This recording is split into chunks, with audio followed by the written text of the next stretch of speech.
Equivalent weight कोई बताएगा? What do you mean by equivalent weight? What do you mean by equivalent weight? Molecular weight पता है क्या होता है? मॉलिक्यूलर वेट, खड़े हो जाओ। क्या होता है मॉलिक्यूलर वेट? मनमीत कौर, क्या होता है मॉलिक्यूलर वेट? मॉलिक्यूलर वेट भी नहीं पता है? डेफिनेशन है, ऐसे सिंपल बताओ ना अपने लैंग्वेज में। मॉलिक्यूलर वेट ऑफ मॉलिक्यूल्स, ठीक है। सम ऑफ एटॉमिक वेट भी बोल सकते हैं इन अ मॉलिक्यूल। जैसे अगर हमारे पास CH4 है तो इसका मॉलिक्यूलर वेट क्या हो जाएगा? कार्बन का जोड़ेंगे 12 और 4 हाइड्रोजन है तो 1 इंटू क्या है 4, तो कितना आ जाएगा 16। तो दैट इज मॉलिक्यूलर वेट। हम लोगों से क्या पूछा जाता है? इक्विवेलेंट वेट की बात किया जाता है। इक्विवेलेंट वेट तो क्या होगा? इक्विवेलेंट वेट जब हम नॉर्मेलिटी बता रहे थे तब बताए थे नॉर्मेलिटी में। इक्विवेलेंट वेट क्या होता है कि मॉलिक्यूलर वेट में अगर हम लोग n फैक्टर से डिवाइड कर दें, मॉलिक्यूलर वेट को n फैक्टर से डिवाइड कर दें तो क्या मिल जाएगा आपको? इक्विवेलेंट वेट, ठीक है। देखिए इट इज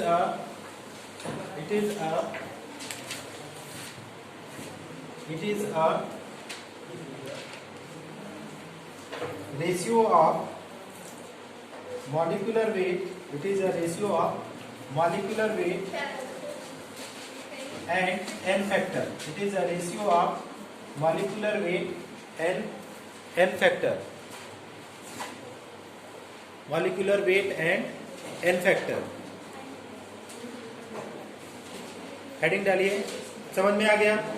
तो हेडिंग डाल सकते हैं, ऐसे लिख सकते हैं इक्विवेलेंट वेट। इसके लिए फार्मूला क्या लिख सकते हैं? Equivalent weight is equal to क्या है? Molecular weight upon n factor, molecular weight upon n factor. हम n फैक्टर अभी आप लोगों को समझा रहे हैं, molecular weight upon n factor, ठीक। इसको हेडिंग डाल दीजिए। अब हमारे पास जो समझाना है आप लोगों को n फैक्टर, हेडिंग डालिए n फैक्टर।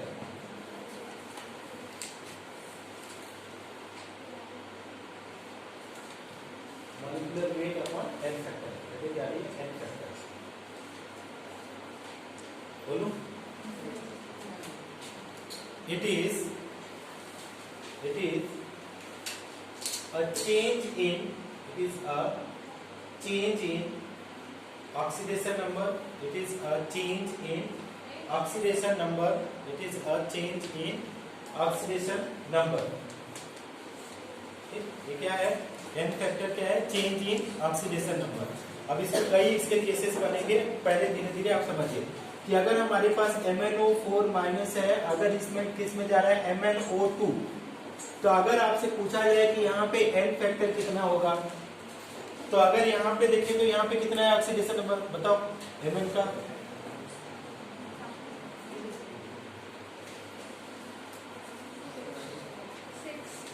सिक्स आएगा, नेगेटिव चार्ज है बेटा, देख लो। 4 2 जा 8, 8 माइनस 1 7, 7 आएगा ना, तो उस साइड जाएगा तो 7 ही आएगा, प्लस 7, ठीक। यहाँ पे 2 2 जा 4 प्लस 4। तो अगर इसके लिए n फैक्टर बोले, n फैक्टर, तो क्या हम बोले? Change in oxidation number. तो 7 माइनस 4 तो कितना लिखेंगे आप लोग? 3। तो अगर हम लोग इससे पूछा जाए कि इसका आप लोग बताइए कि MnO4 का इक्विवेलेंट वेट, तो जिसका इसका जितना इसका मॉलिक्यूलर वेट होगा उससे 3 से डिवाइड कर देंगे, ठीक। अब दूसरा, ये हो गया केस नंबर 1। अगर इसी तरीके से आप किसी का भी दुनिया में किसी का, मान लो आप एक और देखो कि Cr2O7, अगर यहाँ से बोला जाए Cr2O7 2 माइनस और ये जा रहा है Cr3 प्लस, ठीक। तो अगर यहाँ से पूछा जाए तो n फैक्टर की वैल्यू बताइए, n फैक्टर कितना आ रहा है? 6 आ रहा है। तो तुम तो ऑक्सीडेशन नंबर बता रहे हो बेटा, 6 इसका, 6 माइनस 3 इसका भी कितना आ जाएगा? 3 आ जाएगा, ठीक है। तो n फैक्टर, तो इसकी मॉलिक्यूलर वेट से इसको डिवाइड कर देंगे तो आपका इक्विवेलेंट वेट आएगा, है ना। अभी हम लोग करेंगे question case, this was case 1। Next side जाने की case 2, case 2।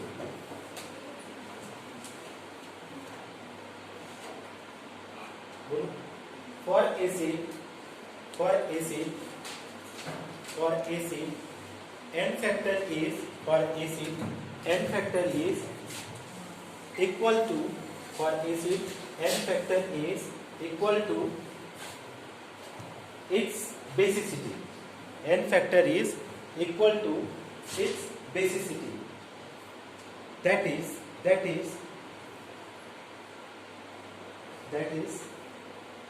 number of H plus ion it gives. That is number of H plus ion it gives. समझ में आ गई बात? ठीक, अगर आपसे पूछा जाए हमारे पास एक है H2SO4, ठीक, अब इसके बोला जाए कि A कन्वर्ट होता है 2H प्लस SO4 2 माइनस, तो इसको बोला जाए कि आप n फैक्टर बताइए, तो कितना बताएंगे? n फैक्टर कितना होगा? 2 होगा। क्यों? क्योंकि 2H प्लस दिया, ठीक, तो यहाँ पे 2 आ गया। अगर आपसे पूछा जाए कि HNO3 मैंने लिया, ये कन्वर्ट हो रहा है H प्लस NO3 माइनस, तो इसके लिए n फैक्टर अगर आपसे पूछा जाए तो कितना होगा? 1 होगा। अगर इसी तरीके से, तो देखिए पहले तो बेसिसिटी भी समझ लीजिएगा। बेसिसिटी क्या, इसको बोलते हैं कि किसी एसिड का बेसिसिटी कैलकुलेट करते हैं। बेसिसिटी मतलब कि बेस को न्यूट्रलाइज करना, तो 2H प्लस आयन कितने OH माइनस को न्यूट्रलाइज करेंगे? 2 को, ठीक है, तो इसकी H2SO4 की बेसिसिटी हो गई 2, ठीक है। तो एसिड का होता है बेसिसिटी और बेस का क्या होता है? एसिडिटी। समझ में आ रही है बात? ठीक, इसको थोड़ा नोट करिएगा आपको।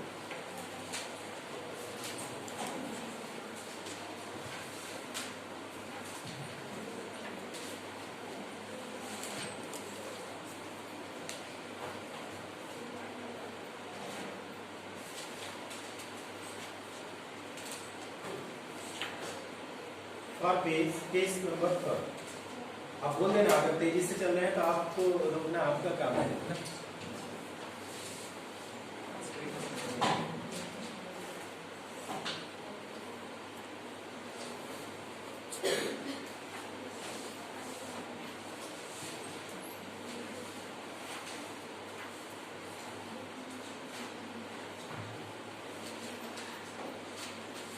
बोलो for case number 3, for base n factor is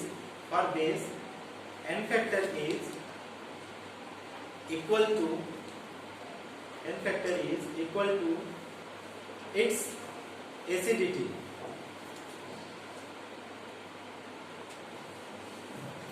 That is the number of OH minus ion it gives. That is the number of OH minus ion it gives.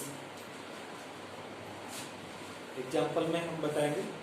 तेजी से नहीं जा रहे हैं ना, किसी को प्रॉब्लम है आप बता देना।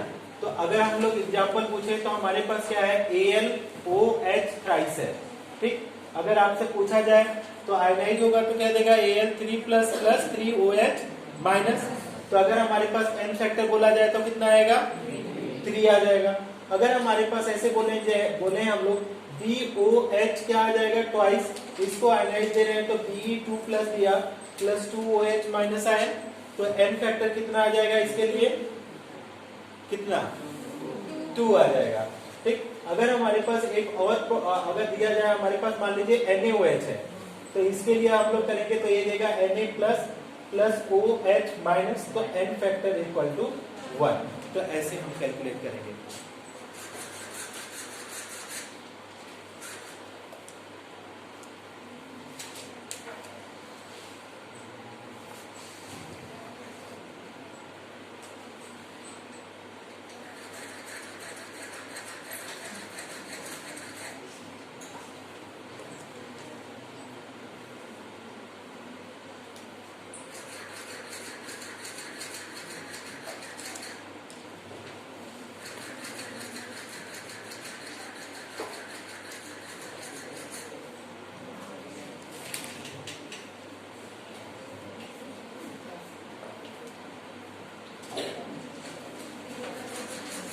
एक क्वेश्चन लिखिएगा आप लोग, calculate the equivalent weight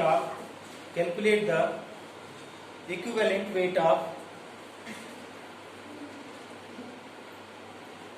A number H2SO4, equivalent weight of H2SO4, B number NaOH, C number AlOH thrice, D number HNO3. Equivalent weight of इतना, इसके लिए हम ऑप्शन भी लिख देते हैं 49, 48, 98, 92 ऐसे। इसके लिए हमारे पास है 40, 42, 50, 52। इसके लिए देखना पड़ेगा, इसके लिए देखना पड़ेगा, इसके लिए 63, 65, 64, 70 कैलकुलेट करिए। हमने बता दिया आपका कि इक्विवेलेंट वेट पूछा जा रहा है, फॉर्मूला आपको पता है, equivalent weight is equal to क्या है, आपने बताया था molecular weight upon N factor, molecular weight upon N factor. ठीक, अगर किसी का आपको एटॉमिक मास नहीं पता है तो प्लीज आप पूछ लीजिए। हाइड्रोजन का होता है 1, सल्फर का होता है 32 और ऑक्सीजन का होता है 16। अगर हम लोग बात करें Na का होता है 23, ऑक्सीजन का पता है हाइड्रोजन, एल्युमिनियम का 27, अगर हमारे पास नाइट्रोजन का 14, सबका पता है। अब करिए इसको, तो कोई एक काम करके बताओ जल्दी से। फर्स्ट का कौन सा? 49। ठीक है, इसका आपने बता दिया 49। और बताओ दूसरे का क्या? 40। चलो इसका बताओ। AlOH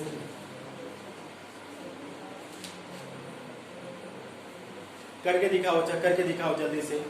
जिनको नहीं पता चल रहा है आप लोग पूछो, मैं बताने के लिए तैयार हूँ सारे।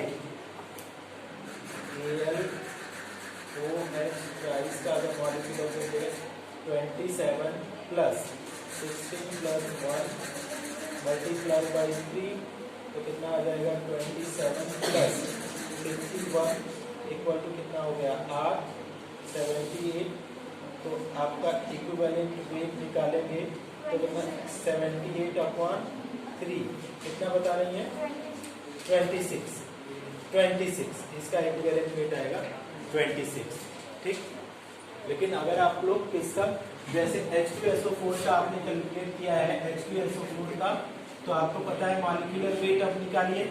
मॉलिक्यूलर वेट कितना हो जाएगा? 2 हाइड्रोजन, सल्फर का 32 प्लस 16 इंटू 4 तो कितना हो जाएगा? 2 प्लस 32 प्लस 64 इक्वल टू कितना आ गया? 98।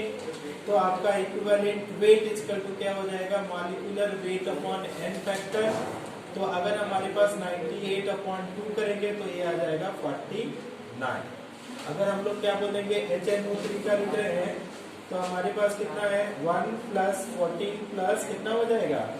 16 इंटू 3 तो कितना हो जाएगा? 60 कितना आ जाएगा? 15 प्लस 48 तो कितना आएगा? 63। तो अब इसका एन फैक्टर कितना होता है? आपका H2SO4 आपने पहले लिखा है ना 2। समझ में आ रहा है कि नहीं? ये 2 क्यों लिया है पता चला है ना? क्योंकि आपने H2SO4 को आयनाइज करेंगे तो 2H प्लस देगा प्लस SO4 2 माइनस देगा, तो N इक्वल टू हमारे पास 2 है। नाइट्रिक एसिड कितना है? एन फैक्टर कितना है HNO3 का? कोई बताएगा HNO3 का एन फैक्टर? 1। तो यहाँ पे 63/1 तो ये आ जाएगा 63 ही आएगा।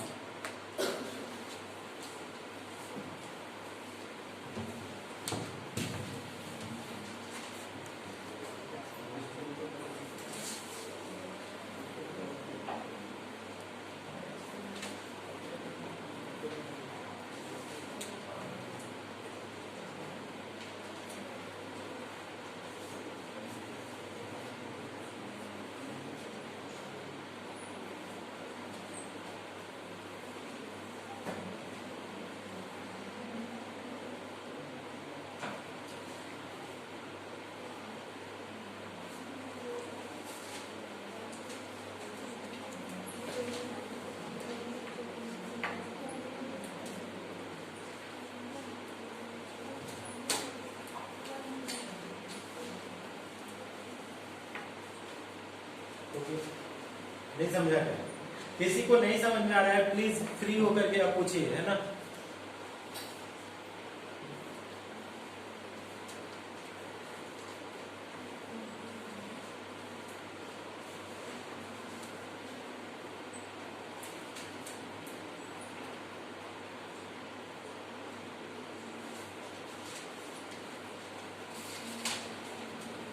हो गया केस 4।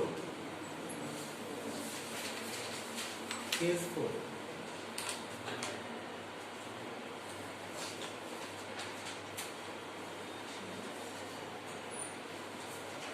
सबके पास मेरा नंबर है ना, किसी का ऐसा कोई है जिसके पास नंबर ना हो? सबके पास होगा ना ग्रुप से, है ना। किसी को, हाँ किसी को प्रॉब्लम है ग्रुप से लेकर के, कोई भी प्रॉब्लम डाउट आता है तो आप पूछ लेना, है ना। Next point in case number 4, n factor for charge species is n factor for charges species is n factor for charges species is n factor for charges species is equal to n factor for charges species is equal to n factor for charges species is equal to the number of charge on it, equal to the number of charge on it। ठीक, तो अगर charges species है तो कैसे करेंगे उसके लिए n factor कि कितना उसके पास चार्ज है। मान लो एक एग्जांपल हम करवा देते हैं कि अगर हमारे पास NO3 माइनस आयन है तो इसके लिए बोला जाए कि n फैक्टर बताओ, तो कितना लिखेंगे हम लोग? n factor equal to 1। अगर हमारे पास SO4 माइनस आयन है तो अगर हम लोग n फैक्टर बोला जाए तो कितना आ जाएगा? 2। अगर हमारे पास, है ना, इसी तरीके से किसी का भी अगर आप कैलकुलेट करेंगे तो उसके चार्ज के बराबर आप लोग लिखेंगे। तो चार्ज के स्पीसीज का इस तरीके से है।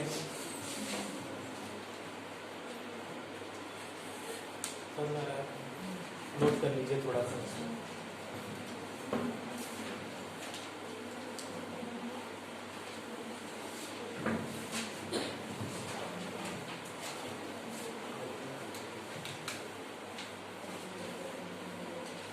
एक क्वेश्चन लिखेंगे आप लोग, calculate the equivalent weight of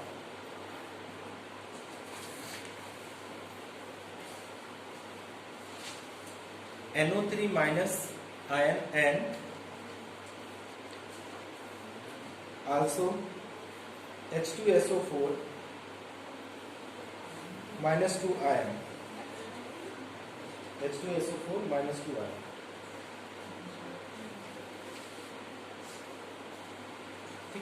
एक मैं बताता हूँ, एक आप खुद से करिए, है ना।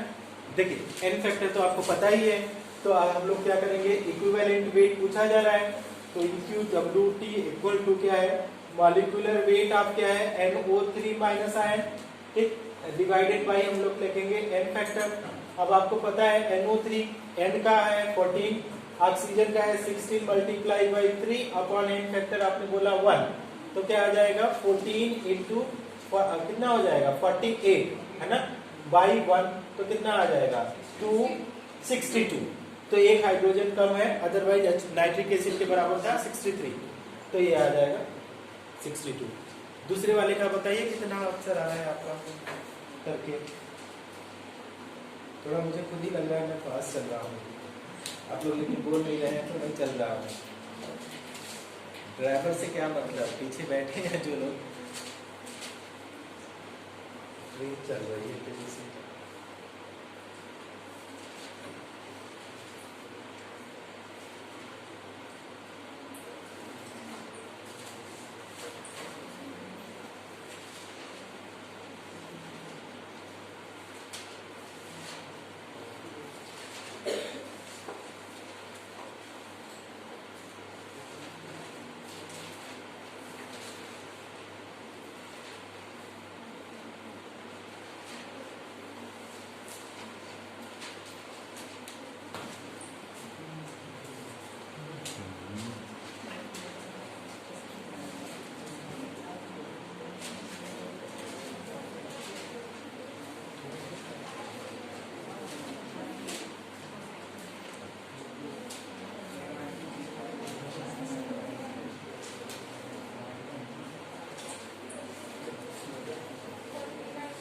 49।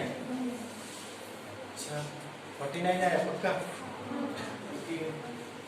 चलो मैं लोग देख लेते हैं। 49 सल्फर का आपने किया 32 प्लस ऑक्सीजन का कितना हुआ 16 इंटू 4 डिवाइडेड बाई 2, तो 32 प्लस 64 डिवाइडेड बाई 2।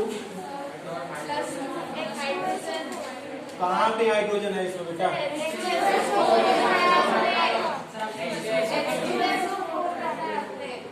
नहीं ये तो मोटा मैंने मेरा सॉरी। इसका क्वेश्चन आयंस का करवा रहे हैं तो उसमें आयंस का देंगे ना, केस 4 में आयंस का लिखवाया है ना, वो गलत हो गया। ठीक है इसका कितना है बताइए। अच्छा H2SO4 को पहले ही आपने किया था 47 करेक्ट है। तो आपका 6 और ये हो गया 96/2, तो आपका 2 4 जा 8 48 आ रहा है।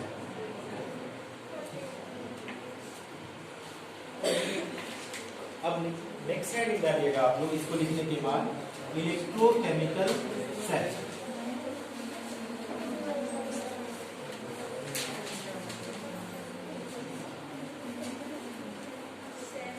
इलेक्ट्रोकेमिकल सेल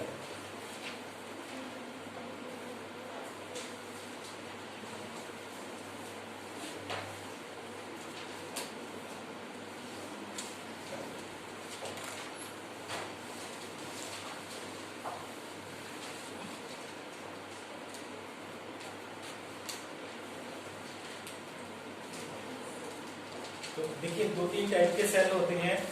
एक तो है, एक है नहीं आपके सिलेबस में, अगले साल आएगा इलेक्ट्रोकेमिस्ट्री जब हम लोग पढ़ेंगे।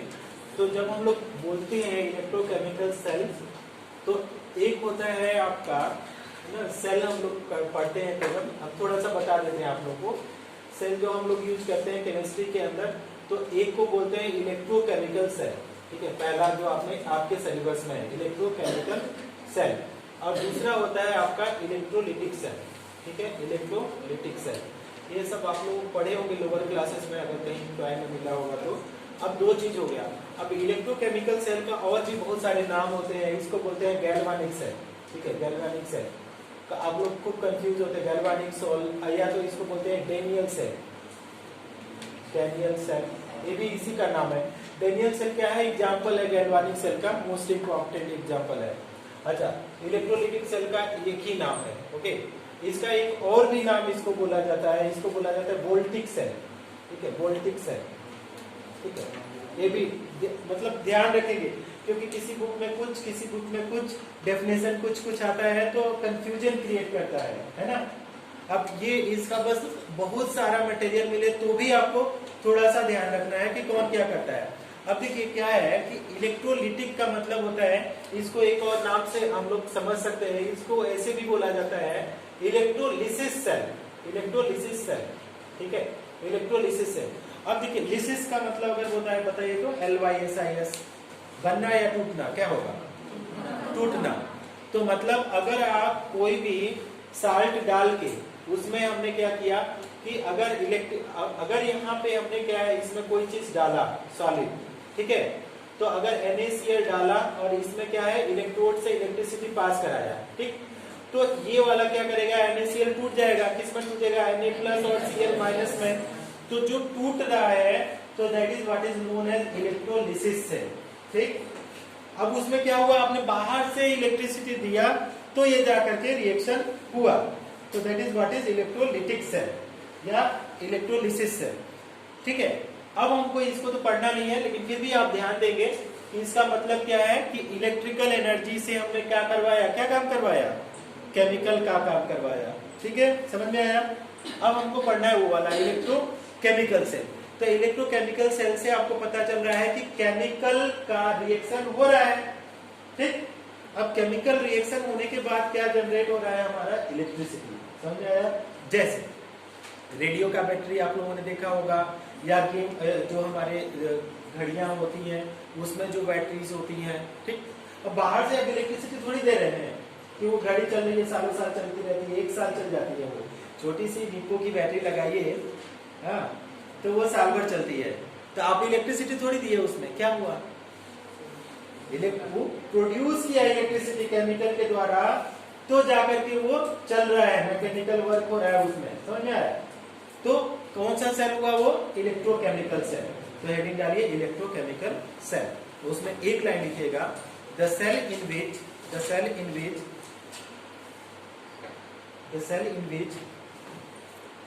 chemical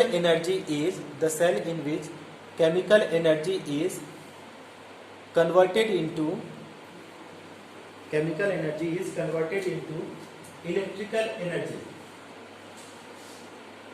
Chemical energy is converted into electrical energy is known as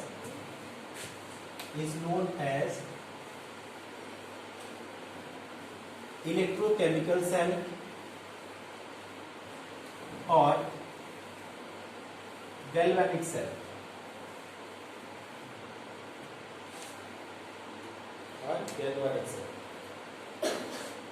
The best example of electrochemical cell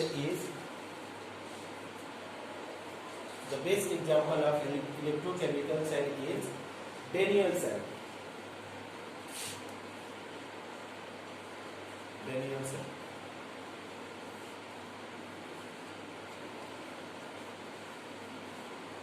The electrical energy gets produced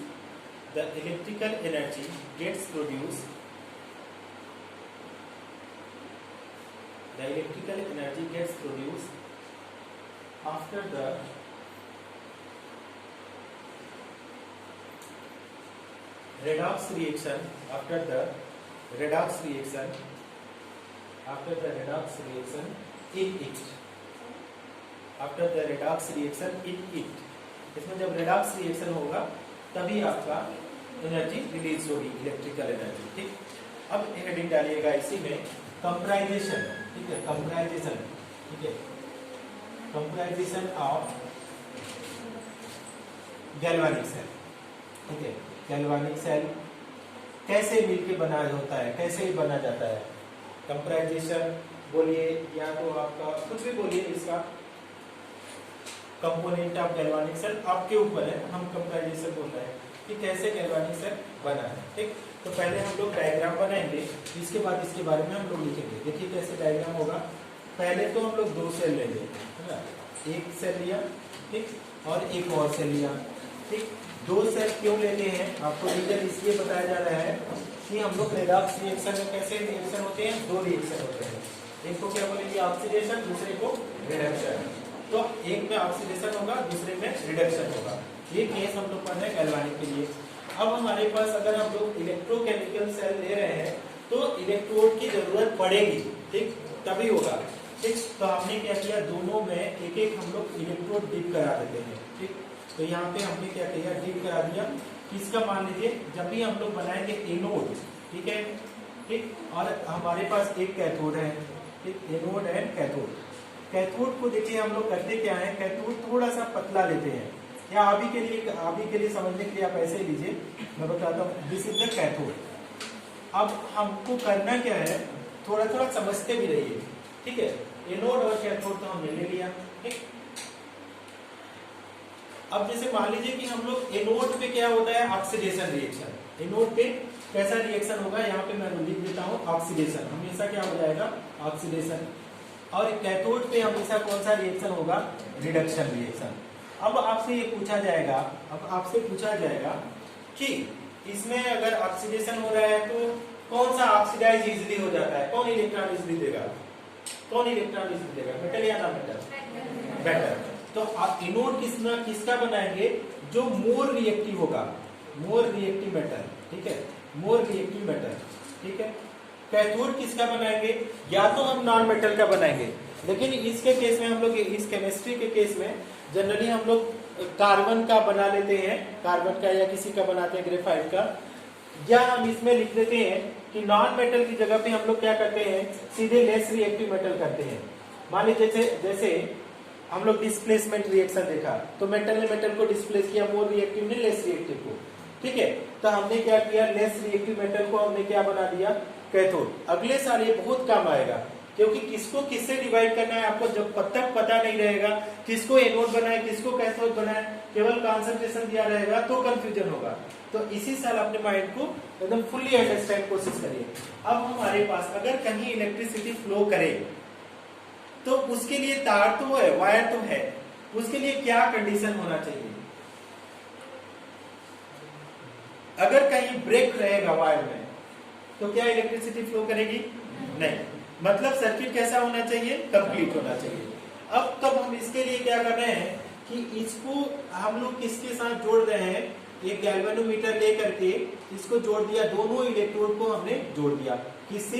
this is the wire, ठीक। और इसको बोलते हैं गैल्वेनोमीटर, GALVANO, गैल्वेनोमीटर। हम टाइम आपको देंगे, आराम से आप रहिए। गैल्वेनोमीटर या इसको बोलते हैं वोल्ट मीटर भी बोलेंगे तो भी कोई मतलब नहीं, वही मतलब है। वोल्ट मीटर मतलब कितना बिजली ये इलेक्ट्रिसिटी प्रोड्यूस कर रहा है। क्या अभी ये सर्किट कंप्लीट है? नहीं कंप्लीट है। तो अब इसको करना क्या है, देखिए कि इसको मान लीजिए, इसको करेंगे क्या कि एक हमारे पास होता है साल्ट ब्रिज, एक इन्वर्टेड यू ट्यूब होता है, इन्वर्टेड यू टाइप ट्यूब, ठीक है। अब यू तो ऐसे होता है, यू इन्वर्टेड का मतलब क्या होता है, इसको उल्टा कर दीजिए, ठीक। तो अब इसको हम लोग क्या करते हैं, उल्टा करके यूट्यूब लगाते हैं। अब देखिए यूट्यूब नहीं मतलब अच्छा चलिए बना दिया। तो ये है। अब इसमें हमने क्या किया, इसमें अगर अगर का साल्ट डाल देते हैं, अगर अगर का, ठीक है, सॉल्यूशन डाल देते हैं, ठीक। AgAr, इसमें और चीज डालते हैं, अभी बताते हैं आप। अब होगा क्या, देखिए अगर यहाँ पे हम लोग मोस्ट रिएक्टिव मेटल है जिंक, कॉपर जिंक में कौन ज्यादा रिएक्टिव है? कॉपर और जिंक में जिंक है, तो जिंक को मैंने एनोड बना दिया। कॉपर लेस रिएक्टिव है तो कॉपर को मैंने बना दिया कैथोड, ठीक। अब जिस मेटल जो भी एनोड बनाएंगे या कैथोड बनाएंगे उसी के साल्ट सॉल्यूशन में रखेंगे, दूसरे के नहीं रखेंगे। तो जैसे हम लोग डिस्प्लेसमेंट देख रहे थे कि मोर रिएक्टिव मेटल किसको रिप्लेस करता है? लेस रिएक्टिव मेटल के साल्ट सॉल्यूशन से। मतलब ये इसको अगर हम लिखेंगे एक्वस सॉल्यूशन तो इसको लिखेंगे ZnSO4, इसका साल्ट हो जाएगा। और ये इसमें क्या लिख देंगे हम लोग? CuSO4। अब इसमें देखिए, अब हमारे पास इसमें एक्वस सॉल्यूशन हो जाएगा, साल्ट सॉल्यूशन, ठीक। इस तरीके से ध्यान से समझते रहिए आप लोग, ठीक। इतना तो हम लोगों ने इसको फ्रेम कर दिया ऐसा। अब